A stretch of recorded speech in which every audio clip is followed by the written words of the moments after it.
5 years ago today, I was bagging groceries at a Kroger in Carbondale, Illinois, while studying to be a mortgage loan officer 2 months after I had quit playing the game of baseball, the game that I literally dedicated my entire life to. And just last month, my online coaching business did over $200,000 in cash collected. And if you would have told 24-year-old Nick that he'd be sitting here in this chair right now, living in a fancy place with like a nice business and all this different type of stuff, I got a nice watch, whatever, I'm not sure he would have believed you. And it was because that version of Nick thought so short term that he couldn't even see outside of what was in front of him.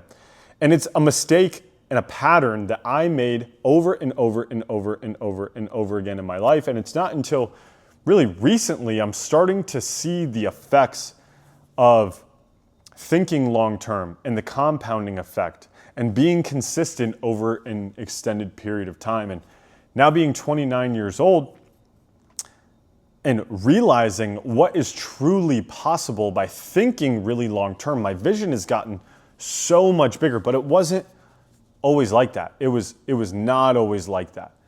You see, because when I was playing baseball, I was thinking so short term. I was the guy who, if I went 0 for 4, I was down in the dumps. I was thinking my entire season was over. If I went 0 for 8, then I was really cooked. If I went 0 for the weekend, then my career was probably over and I was probably going to die.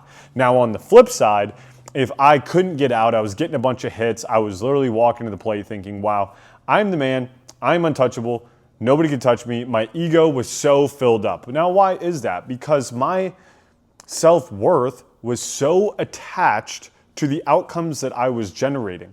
And as a result of my self-worth being so attached to, did I get a hit or did I not? Because all I wanted was for other people to think that I was important, to think that I was good, to think that I was competent.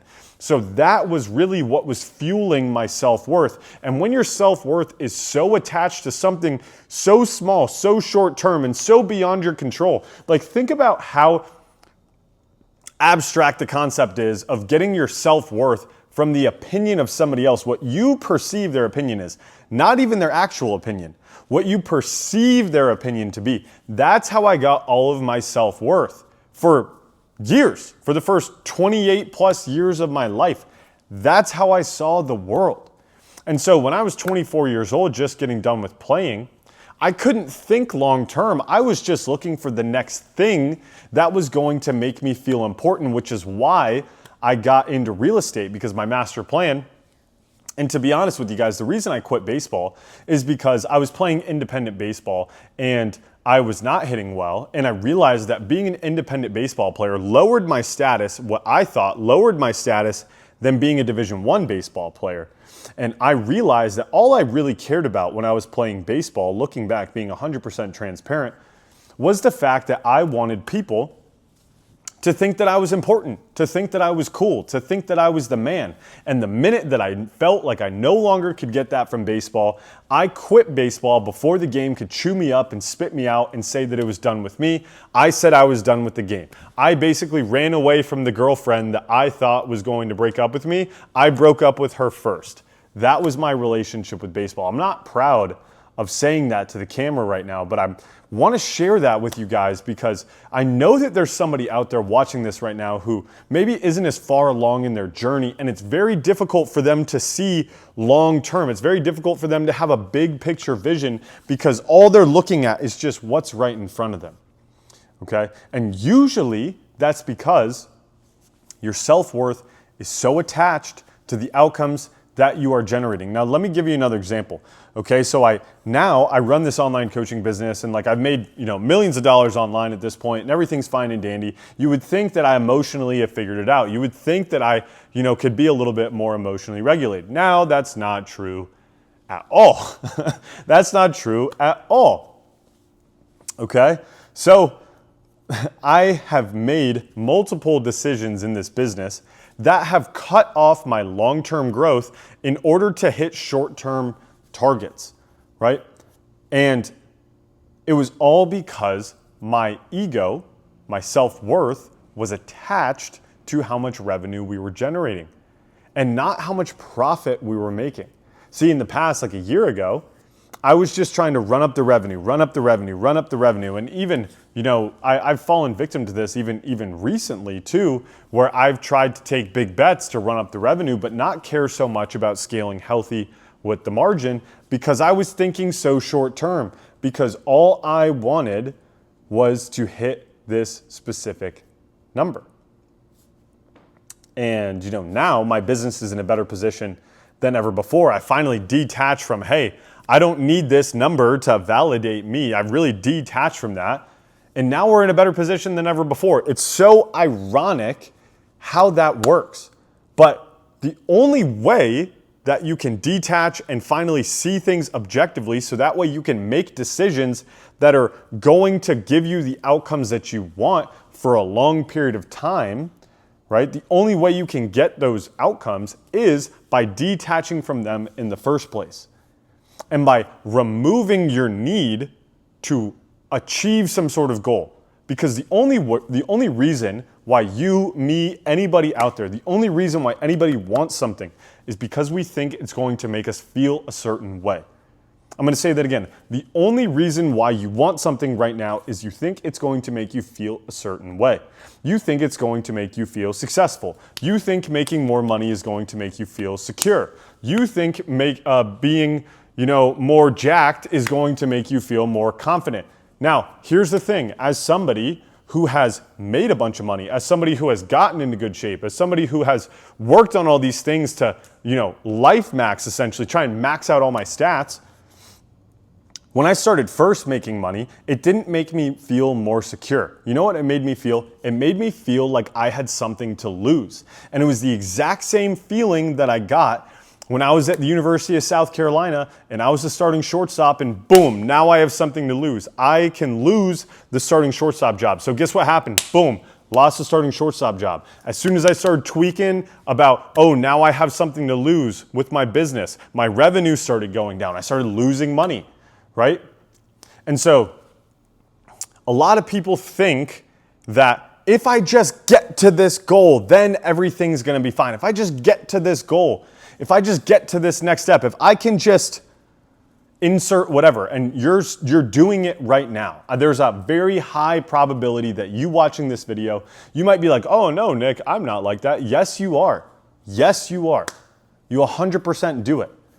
There are very few people that I've ever met that have been able to detach their self-worth and not say these when I, then I statements. When I hit X amount, then I will feel secure. When I'm making X amount, then I won't be stressed. I promise you, if you are a stressed out individual, you will find reasons to be stressed regardless of how much money you're making. Okay? You will find reasons to be stressed. So the answer is to detach so that way you can think way longer term. Okay? Because there is such a great example of this with Alex Hormozi and his $100 million book launch. If you guys aren't familiar, he launched his most recent book, $100 Million Money Models, and it did $106 million in like 72 hours. Insane. Absolutely insane. And you know what? I found Alex Hormozi in 2021 when he was making YouTube videos that his introduction was, my name's Alex Hormozi, I run a portfolio of companies that does $85 million a year, and I have nothing to sell you. Well, guess what? He had a 5-year plan to launch the book, $100 million Money Models, and he built up his organic audience. He sold the book offers, sold the book leads, all so he could have the $100 million launch. He planned that out over multiple years, okay? And you might be like, oh, well, he's already financially figured it out. Well, maybe yes, that might be true. He's not worried about paying his bills. But he thought so long term that he was able to create something massive. And sometimes some of you guys are just thinking way too small. You're thinking way too small because you're so attached to needing the sale right now, to needing the validation right now, to needing it right now. You need it right now so bad that you can never think long-term enough to build something exceptional. I got on a call with my client success team yesterday. I said, hey guys, we have 5 years to guarantee we are going to build $1 million a month business. What are we going to do? What is it going to take? What needs to be true? Not because we need to hit it tomorrow, but because we want to build something amazing. We want to build something that this industry has never seen before. We want to build something that is so impactful, that changes so many people's lives, that it is generational. It's not about me trying to feel important. It's not about me trying to feel important anymore. It's about me trying to build something great and leave a legacy and do what God has put me on this planet to do, which is motivate others and inspire and lead them and help them live a better life. That's why I make these videos. That's why I'm so passionate when I make these videos. I don't care if this video gets 50 views. I don't care if it gets 100 views. I don't care. I don't care. I was literally just looking at my views the other day and I'm like, oh wow, look, my views are starting to go up. And then I started putting this excess pressure on myself to make like these perfect videos. And I'm like, well, the reason why these videos are getting views is because of the way that I'm making them right now. So I should probably just keep doing them the way that I'm doing them right now, right? Because I am building my YouTube channel for the long term. It's a long-term asset. Everything that I'm doing now in my life is thinking out 5 to 10 years in advance, okay? That is how you build incredible stuff, because 5 years ago, I was bagging groceries, trying to set the store record for most amount of items scanned per minute. That's what I was doing 5 years ago. And now here I am, yapping at a camera for a living, living in a penthouse in Scottsdale, Arizona. I'm 29 years old. I have time freedom. I have a great team. Like, we do hundreds of thousands of dollars a month in revenue. I get to serve the most amazing people. I get to wake up when I want. I get to work out. I get to eat the most amazing organic whole foods. Like, I live an amazing life. And 5 years ago, I did not expect to be in the position that I'm in right now. I did not expect to be in the position that I'm in right now. And so because of where I'm at objectively, what I've learned is 5 years ago, my plan was to get rich in real estate, right? 5 years ago, my plan was to get rich in real estate. And here I am running an online coaching company. So it's not so much about the goals. It's not so much about these goals that we have for ourselves or the destination of hitting the, I said 5 years to hit $1 million a month company. Like, that's just a target for us to go in the direction of. Really, what's most important is the man that I'm becoming along the way. The man that I'm becoming along the way. In 5 years, who do I want to be? In 10 years, who do I want to be? And that's what I spend a lot of my time thinking about now. In 5 years, in 10 years, who do I want to be? Because all this other stuff, they could take this apartment away from me. They could take my watch away from me. They could take my business away from me, but they will never take away my character. They will never take away my skills. You can never take that away from me. Because I have built myself brick by brick by brick by brick over the last 5 years. And so I've seen how much of a progression that I've made as a man over the last 5 years. It's like, what if I doubled that time frame and actually was a lot more intentional about it? Who could I become then? What could I build then? What type of impact could I have? That's how you need to be thinking if you actually want to achieve your goals, if you actually want to be successful. It's not about the destination. It's not going to make you feel good. Maybe for a second, and then the goalposts will move. It's about who you need to become. Think about who you need to become. Think about how that person would feel and pull that into the present day. Be that right now and keep that big picture vision of an identity. And then all of these little things like building a business and having a relationship and all this different type of stuff that you want is going to come as a byproduct of who you become along the way. Think long term. 5 years ago, I was bagging groceries. Now here I am running a multi-million-dollar business on my couch. Have a great day, y'all. Catch you in the next one.